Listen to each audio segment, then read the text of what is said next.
Nery na-shock sa ginawa ni Casimiro. Bivol walang na-improve kay Saul. Pacquiao pumasok ulit sa pound for pound ranking. Ito ang pag-usapan natin, pero bago ang lahat, pakisubscribe po ng channel ko. Huwag niyo na rin kalimutan i-click ang notification bell para lagi kayong una sa balita.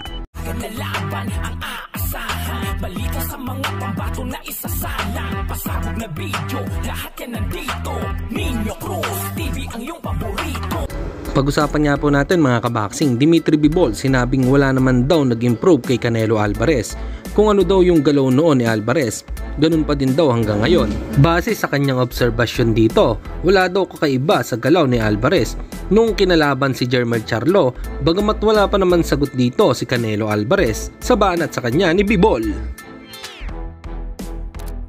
Samantalang sinabi naman ni Luis Pantera Nery sa isang interview na sinubukan daw nilang makipagnegosasyon kay Casimiro dahil sa pagiging maingay nito sa social media. Kaso nashock na lang daw siya nang maikasa ang laban ni Cuadro Alas kay Yukinori Uguni. Pinanood daw niya ang naturang bakbakan at napasabi siyang hindi daw naging maganda ang performance ni Cuadro Alas dito.